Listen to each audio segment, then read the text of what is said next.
Welcome to Cocktails and Classics. I'm Dylan. Joining me is Ben. It's another dad chat, and this week we're taking a look at Whiplash, the 2014 indie drama music film. To kick things off and get everybody in the right mood, we're going to go to this week's cocktail, the South Side. So the reason we chose the South Side is because it is a jazz-era cocktail, and Whiplash being a movie about jazz band. I don't think they drink anything alcoholic besides like the party that he passes in the hallway. So I don't know that Miles Teller's character drinks. After things transpire in the movie, and they meet at the jazz club, I believe J.K. Simmons is drinking something. That's true. I didn't think about that scene.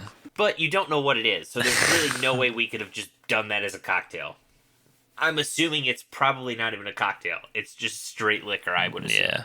Seems like the type of dude that doesn't mix. The recipe for the South Side can be traced back to at least 1916 when it appeared in Hugh Enslin's book Recipes for Mixed Drinks as the South Side Fizz. His version called for gin, lemon, and lime juices, sugar, mint, and club soda.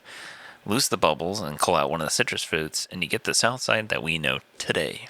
To make a South Side, you need a handful of mint leaves, or 5, an ounce of lemon juice, 2 ounces of gin, an ounce of simple syrup, and then you're going to muddle that mint, shake it all up, pour it out. If you ever have citrus in a drink, you shake. Rule of thumb, just so you know. I like this. I don't think we've done gin in a while, but like, some good gin drinks. I don't know what it... Growing up, like, when we were young, you'd never go for gin. Now I'm like, a good gin drink with a little lemon.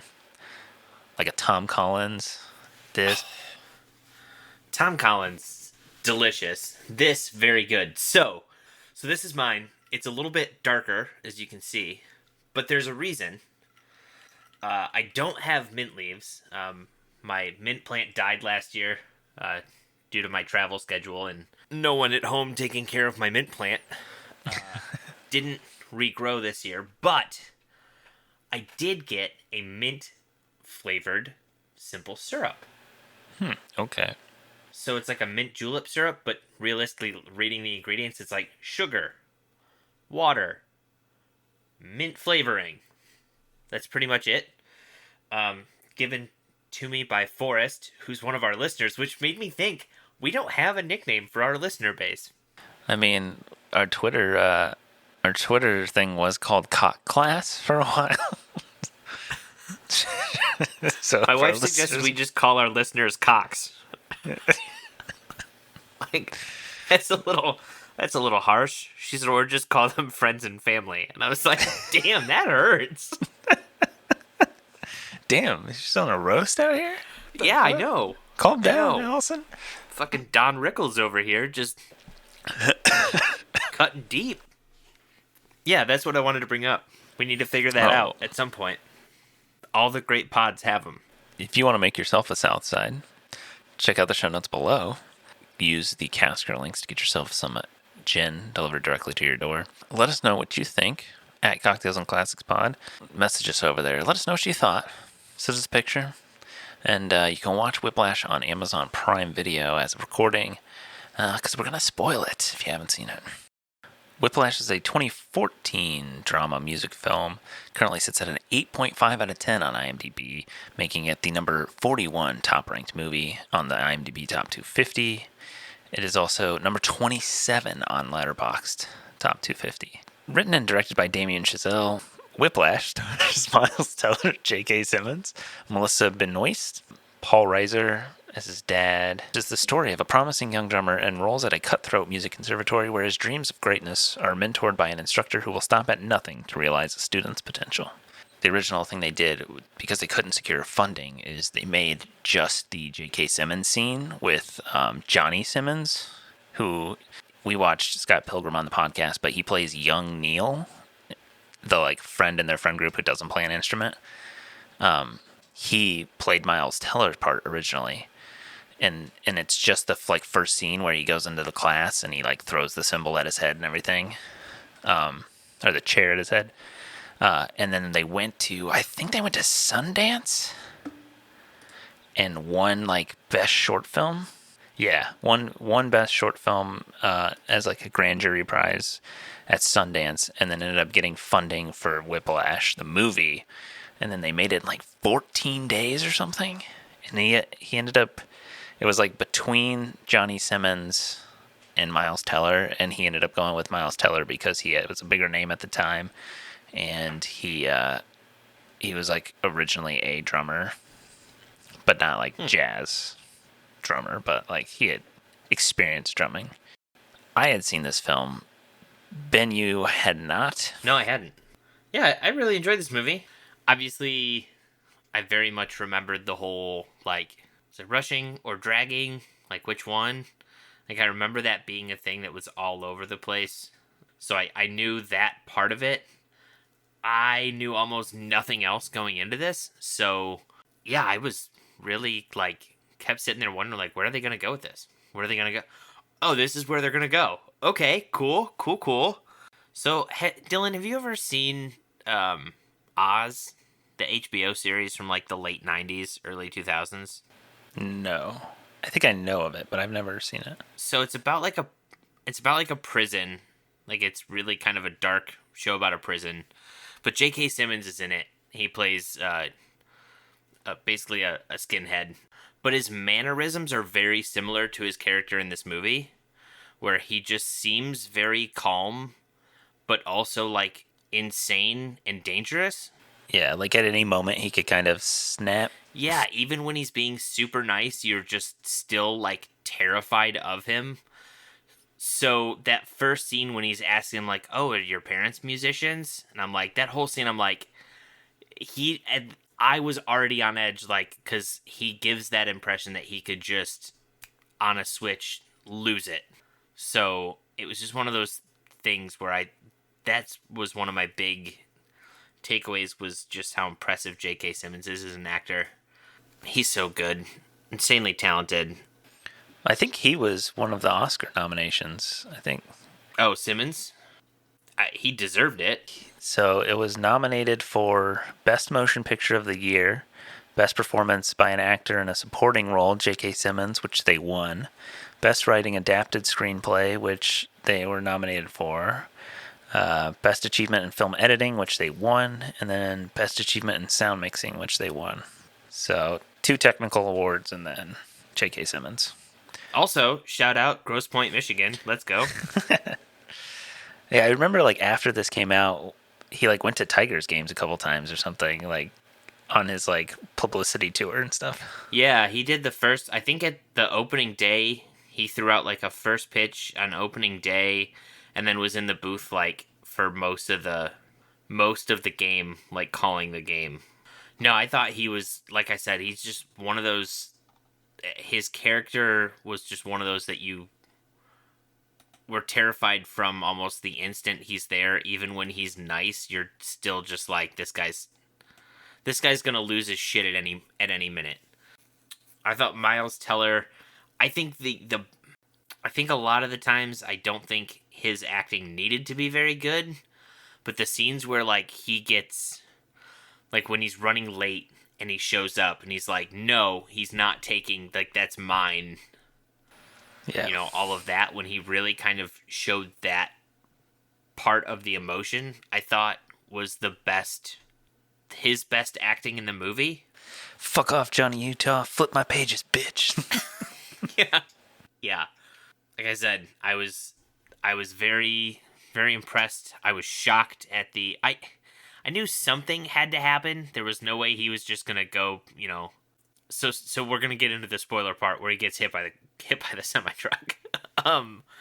When he's driving back after getting his sticks that he left at the rental car dealership. Like Enterprise, yeah. I knew something had to happen. There's no way they're gonna show him rushing to go get his drumsticks and then he's just gonna magically get back. So yeah, I knew something was gonna go on. Something was gonna happen. I was just wondering where they were going to go after that point, because then he just gets up and runs to go play. And I'm like, oh, okay. Is this going to be the point where now he's this super successful, you know? Like I said, I knew nothing about this movie. So to me, I was like, oh, is this going to get into him being like now a professional drummer? Like, is this just gonna follow like his whole career? I had no idea. And then when everything happens and he gets cut from the program, it's like, oh, okay. But the giant FU of the come play in the band at this showcase. Oh my god! And then like you're like, oh, it's all good. Yeah, like, oh, cool. Like and then he's like, I know it was you. I'm like, oh no, what's gonna happen? And doesn't give him the sheet music. And then they start playing other shit. Oh god, I was like, oh, this is cringy. This is cringy. I can't take it. Dude, even just the part after he gets into the accident and like he's trying to play but literally can't grip the stick because his hand's so fucked up. I'm like physically cringing, and I'm like, dude, just give up for a second. Like, I understand your dream is to be the best, but like a lot of those scenes where they just start showing his hands bleeding, I was just like, all right, can we not? Can we do something else here? Like, you would never, I don't think you would ever get to that point where your hand is like bleeding from drumming. I feel like you're not doing something right if that's... I guess my thing is you're drumming like that almost daily, right? Yeah, like you would build a callus at what point right? do you build a callus? Thank you, right? This isn't just me. I will say the shots of the drum playing where it kind of cuts to like the beneath shots, the overheads, some of the side... Those shots were really cool. I thought that was really well done because to make a movie about playing an instrument where realistically, I mean, that is... There's the drama between Fletcher and Neyman and, you know, Nicole, Melissa Benoist's character, which I feel like there was more to that character that got cut. Yeah. I feel like there's a lot more to that storyline that just was cut out because it was like they went on a date and then next time you really hear about her, he's breaking up with her. And then you don't hear about her again until the end of the movie where he tries to get back with her and she's like, I have a boyfriend. And it's just like, was this necessary to really get into? But I feel like there was a lot more of like them going out and like maybe that was the reason, you know, he could do the double time before, but now he couldn't do it because he hasn't been practicing. Like, makes sense. I think something that this movie does so well, and I mean, this is kind of going to get away a little bit from what you were saying and then come back, but like, so when I had seen this movie a long time ago, probably when it came out, I think like 2014, 2015, whatever. And I haven't seen it since. So rewatching it, I was like, damn, forgot how good this movie is. And I think this movie for me goes in the same category of like Uncut Gems and like Shiva Baby, or what you were saying about this like J.K. Simmons character could like blow up any time. It's like that scene in Boogie Nights with Sister Christian and the guy's like, you're just waiting for something to happen. Like, it's like the entire movie is like that scene where you're so uncomfortable, so tense. What's going to happen? And I think it does a great job of melding jazz music, which I think is a medium of music that is already kind of tense, especially the type of jazz that they play. Like, it's like very like moving, very like tight, quick music to me. And so like with some of those pieces in the film, plus like what's actually happening, they crank it all to 11 and you're super just tense the whole time. And the only moments you really get to breathe are those scenes with Nicole and Andrew, like on their date, or like when he's asking her out, or like, you know, he's not necessarily breathing in those scenes because he kind of has this like awkward anxiety almost, to where I feel like he's not breathing, but like we're like, oh god, all right, he's away from Fletcher for a second, like he's not dying playing drums, like, oh, we're good. And then it goes back in the last one where he's like, oh no, I think we need to break up. I have to alienate myself. Can't have any friends because I want to be the best jazz drummer there ever was. Oh my god, come on, dude. Like, this was like a good thing. These were the scenes where we were like breathing, and then now it's like you fucked that all up and we're back to like tension. That's my thought process. Is like those scenes are there for you to breathe for 2 seconds and like see him outside of, he's not just like this like psychopath almost. he's so dedicated to this thing, and like that's all he can think about. He's like, I can't have relationships. Like, argues with those, I don't know if they're family or just family friends, but the two kids playing football. Yeah, I think it's supposed to be his uncle and aunt and two cousins. Yeah, he's like, you guys suck. Like, I'm gonna be the best drummer there ever was, or whatever. And his dad's like, does this help you at all? Even get to Lincoln Center? No. Okay, and then shut up. And that's what the center of this movie, all this movie is it's kind of a character study about, and really a commentary on the strides that mentors and like teachers will go to bring greatness out of someone. Is this ethical? Is this healthy? Not really. I mean, because you see, I forget the character's name, but like the one kid was driven to like kill himself because he could never reach the like level that Fletcher wanted him to. And then even like after that happens, Fletcher's still a fuck, and he's like, I would never apologize for like anything. I was there to push people beyond what's expected of them, and I believe that's an absolute necessity. The two worst words in the English dictionary are good job. You're not a good person. And you've never, like, you know, Yeah. he even says himself, he's like, I've never gotten my Charlie Bird because like no one's ever reached that potential or whatever. And I'm like, I wonder why. Yeah. But I've tried. Yeah, no But I matter how tried. hard I push them, they never reached Charlie Bird status. And it's like, yeah, because that's how you get people to quit. It's because you push them too far. The scenes with Nicole, I get what you're saying, is those being good, like, breathing points. Counterpoint, I think you get more out of the relationship between Andrew and his dad than you do any of the stuff with Nicole.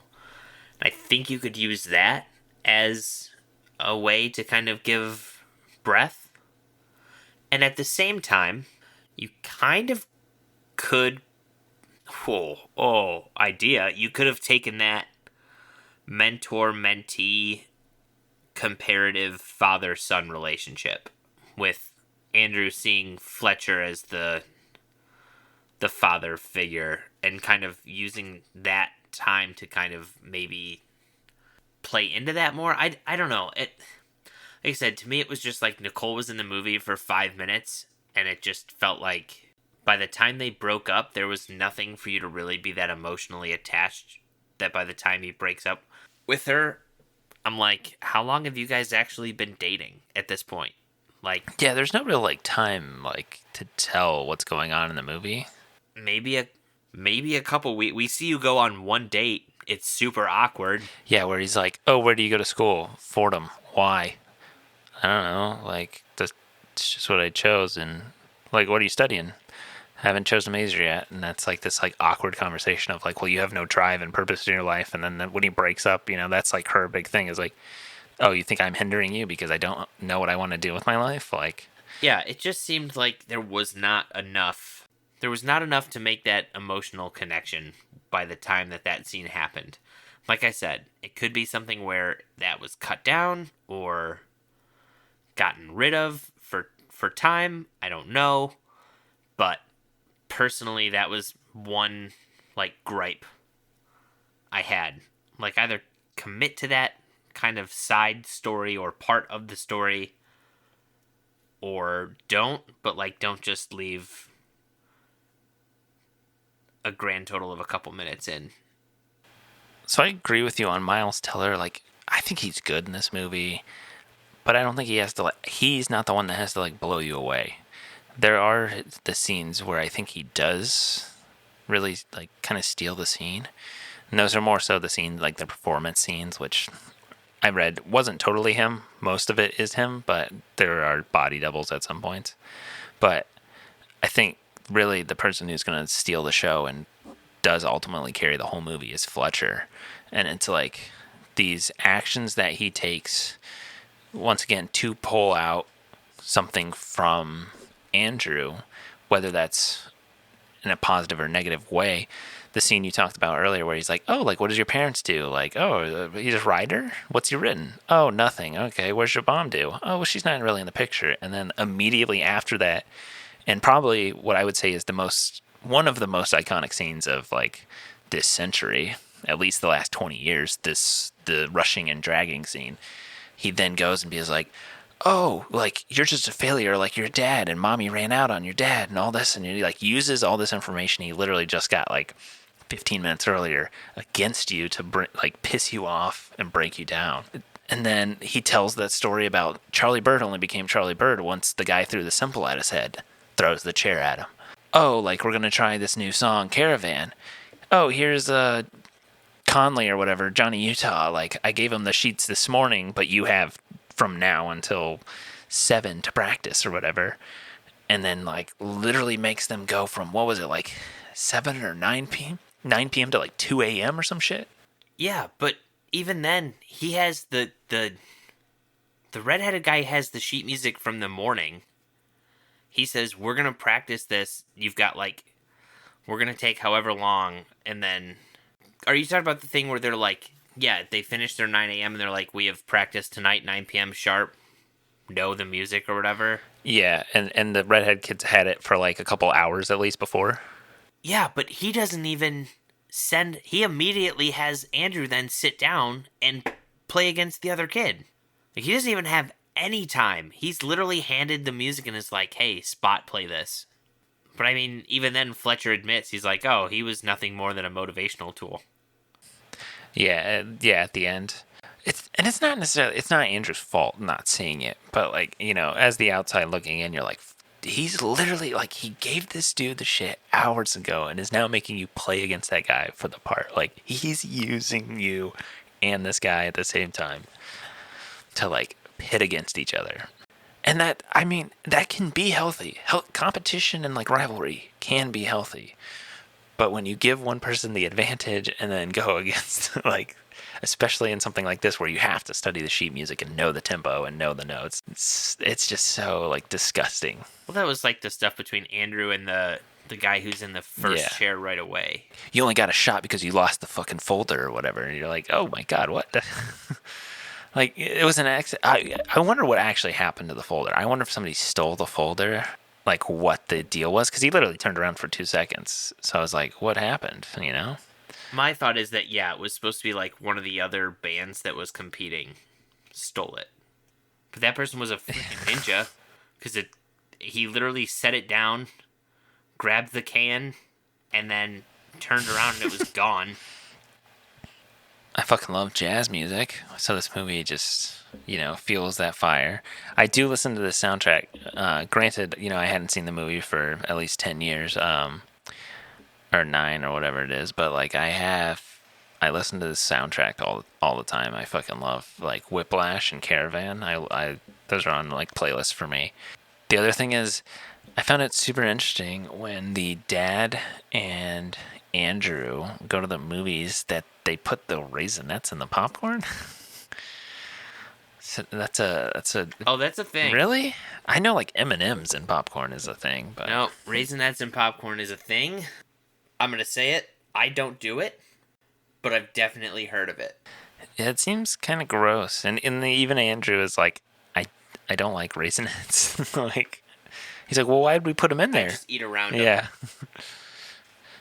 I want to spend a decent chunk here talking about the last 15 to 20 minutes of the film, because I feel like that last scene where Andrew joins the like JVC performance, shows up, you're like, oh, Fletcher's like a kind of a cool guy now. Like, he invited Andrew to come just perform because he needed a drummer. Like, he doesn't give like a whole spiel like he does for some of the other performances. He's literally just like, let's go have fun. Like, if you kill it, like, this is a good way you can be on Blue Note Records. You can like get in the Lincoln Center. Like, these people are important, so like, don't screw it up, you know. We go on stage and find out Fletcher, all of this is literally just to fuck over Andrew, because he knows that Andrew was the one who like told about all the stuff. So Andrew walks off the stage. His dad is there. They have a moment. Then Andrew walks back out, and you're like, oh, okay, what's gonna happen? It's this tension that we've had. The whole film is cranked to 11, while Andrew is like just getting like utmost cringe moment, probably, where he doesn't know what he's doing. He's like playing off beat because he doesn't have the sheet music for the thing they're playing. all of this, but then when he goes back out there and starts Caravan for like 10 minutes or whatever the song is, it's a long musical number, but like you live in that entire moment, both of those, the cringy and then like the amazing performance of Caravan. And it is just like, this is what the whole movie was for this scene here, because you get just the pure playing. You get something that like Damien does later in La La Land, which is these like whip pans back and forth on the reactions of like while Andrew's playing. It whip pans over to J.K. Simmons' character, and he like you see his reaction. We whip back, we whip back, we whip back. But just the whole thing is like, oh, it's the sound design just so good, so tense, and like ultimately we get to all of this, the entire movie, all the shit that happened, to just this small nod at the very end of approval, the like good job that Fletcher says is like the worst thing in the world that Andrew earns after all of this. And like that was all of it. It was all for that little like extreme close up of Fletcher's face and just a little no. You mean the close up where they don't even show his like the bottom part of his face, but you can just kind of see that he's maybe smiling? Yeah. And he just kind of like little small head nod, basically. Like it's not even, you don't even see him say good job. It's literally kind of like a motion of acknowledgement. Which again, props to J.K. Simmons for that scene, because you kind of see him at the beginning of the like, I know it was you, you little shit, fuck you. And then he's kind of getting his revenge or whatever. And then you see when Andrew decides like, all right, fuck me, no, fuck you. We're gonna go into this, and he starts playing, and he tells the bass player like, it's Caravan, I'll count you in. And then he does it, and you see he starts off super pissed, and he's like, what are you doing? You know, and then once he gets into the actual solo, you see where he's just like, he's mad, and he's like, oh, this is it, more. And then he's actually like into the directing of it. Yeah.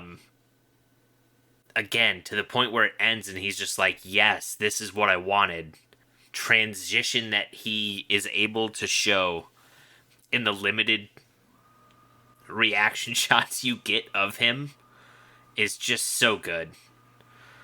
Yeah, that scene in particular, when they do the cuts and the camera angles of, you know, you've got like from below looking up and you're just seeing him play, the overhead shot, the different shots that they use That in the scene of his solo is so fucking good. I wonder how they should, like, did they have multiple cameras or did they shoot that multiple times? Because like it's pretty nuts, because there's the overhead, there's the under, there's like literally just on like the cymbals, there's like, you know, you get some of J.K. Simmons, you get some of Miles Teller, you get some of the other bands. Like, oh, this is like, it's kind of a sexy movie for like band instruments, because like any of the scenes like in the music room, like the practice room, where they're like, you know, a lot of nice little like light reflections off of the brass and stuff, setting up like some of the instruments and tuning. I mean, there's also some very unsexy parts, like when the dude's like cleaning out the fucking reed and like the spit valve and stuff. You're like, okay, that's a little gross, but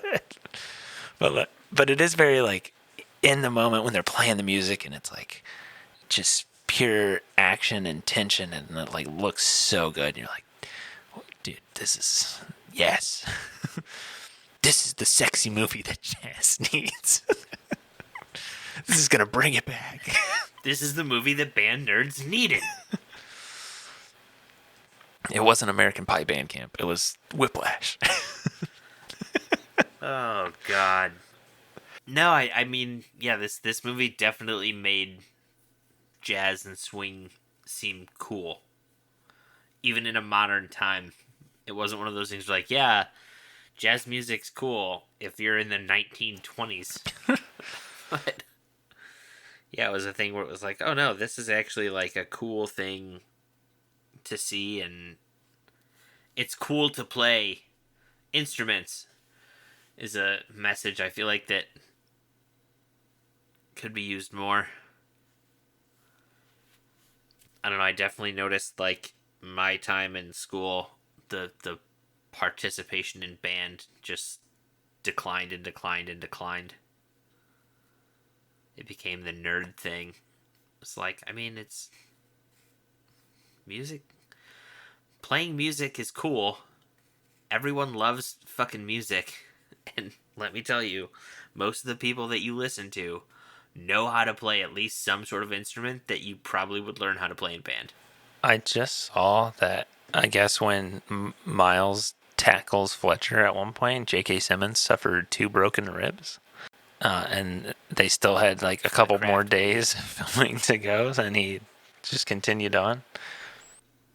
Yeah, I just saw this thing again. So Melissa Benoist has less than 10 minutes of screen time in this movie. That's absolutely bonkers. Also, J.K. Simmons, some of his lines are just outlandish in this film. Like, some of the quotes he says, I was just like, what the fuck? Yeah. J.K. Simmons is one of those actors that can say the most ridiculous things, like I'm going to, what does he say? I'm gonna fuck you like a pig or something like that. Yeah, which I think, it sounds like he was going to say, I'll gut you like a pig, but he then says, I'll fuck you like a pig? I think they changed it. I think originally in the short film it does say, I'll gut you like a pig, and then they switched it to... Okay, that checks out. But he's one of those people that can say the most ridiculous shit, but because he's such an intense actor, it doesn't come across as like cheesy or unbelievable. Yeah, I see the one where he's like, "This is not your boyfriend's dick, don't really." I'm like, oh my god, like, come on, dude. Yeah, I will say, the F bomb, the gay slur, That a lot of use of the R word. lot of slurs, which is weird for being 2014 that they did this much, but was kind of shocked at that. But It does, and I just think it's the time. I think, like, I'm sure some people it doesn't bother them. Us, whenever we watch any movies like this, or like, any like mid 2000s comedies, and you just hear some of that language, and it just like nails on a chalkboard, like you like flicks a switch, and you're just like, oh god, what? Like, it could have been. You could have avoided this line. Like, it's sad, but it just like, I don't know. Language evolves, people evolve. It does kind of like grate you a certain way, and it's like, like, I'm not gonna like slight the movie for that.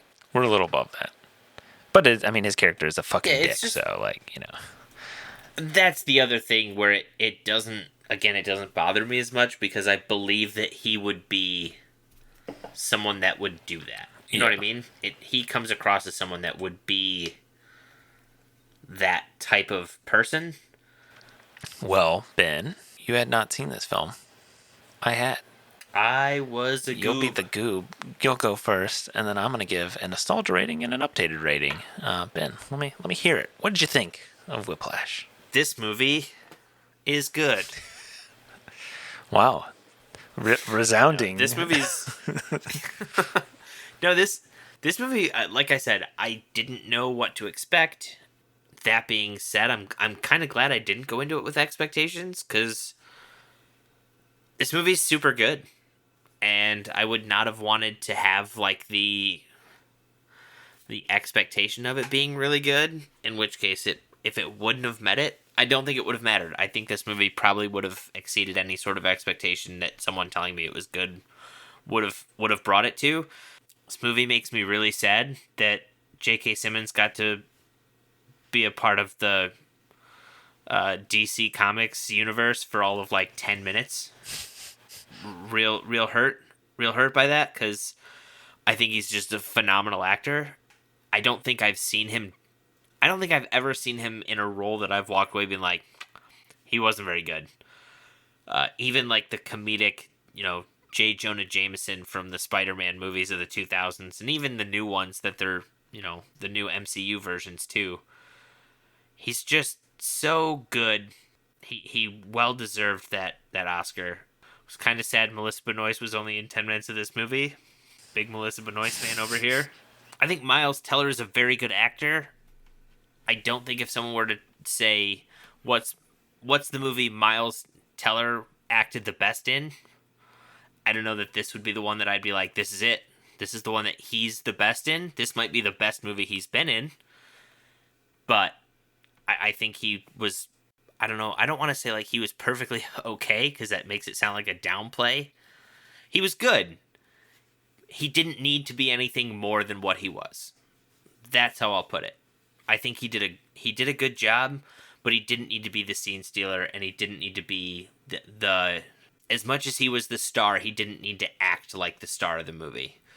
Rating this is really hard. I think I might go with an 8 on a rewatch later on. That might even get bumped up. I could imagine probably rewatching it and it catching some things I might not have noticed. That it might jump up to maybe like a 9, but that said, I did have minorish complaints. But overall, if you're like me and you haven't seen this movie, it is more than worth the watch. Go watch it ASAP. Enjoy it. If you've watched it and haven't seen it in a while, I'm sure Dylan will probably recommend that you go give it a rewatch ASAP. So, yeah, I watched this film when it came out. I hadn't watched it since. When I first watched it, 2014, Dylan gave it a 10 out of 10 on IMDb. And 2023, Dylan's about to give it a 10 out of 10 on this podcast right now. This movie is, to me, perfect in every aspect. I know there are things you can gripe, like, oh, weird. Why has Andrew never played with this band before this big performance at the JVC performance? It's weird that he's never played with them.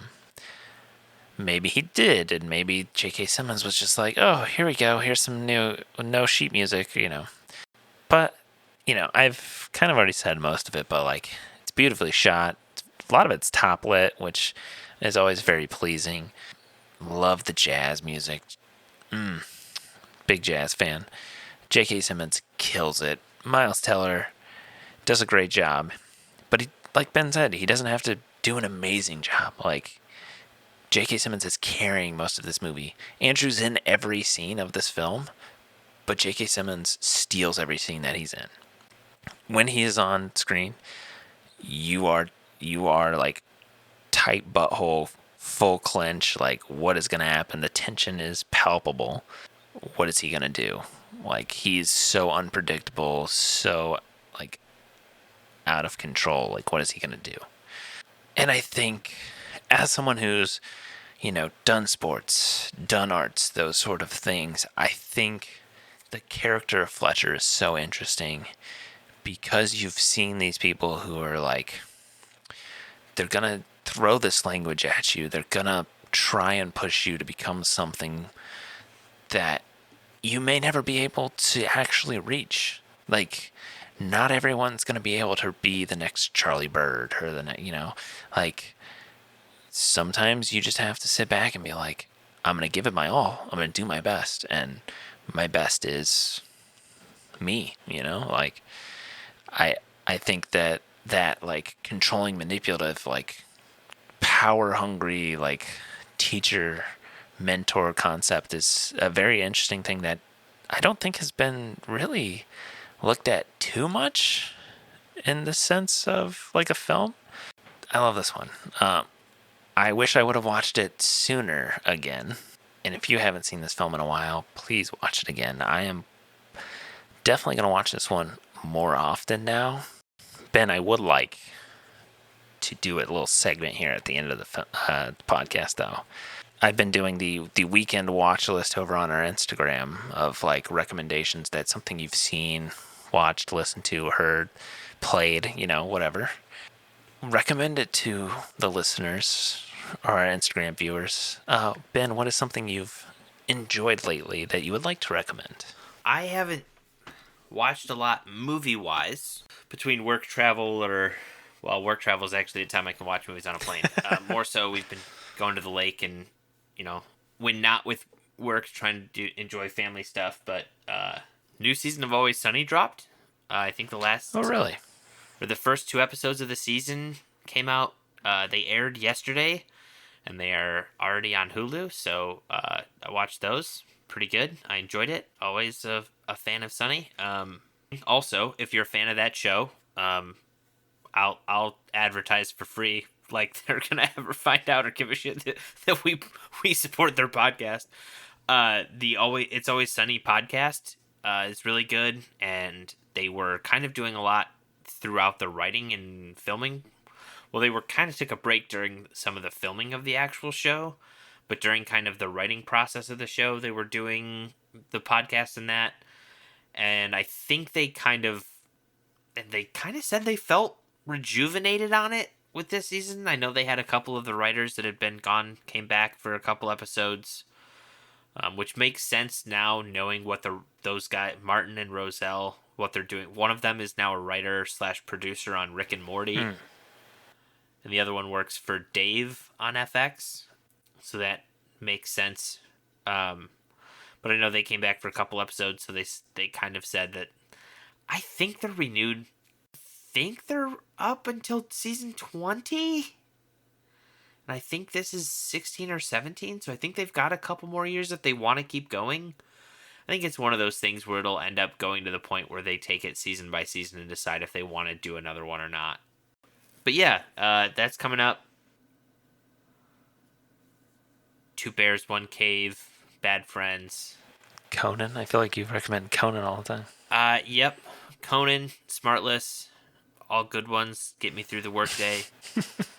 I will say, though I haven't been able to get the chance to, there's quite a few movies out right now that seem like movies that I'd like to go see. There's a lot that are coming out.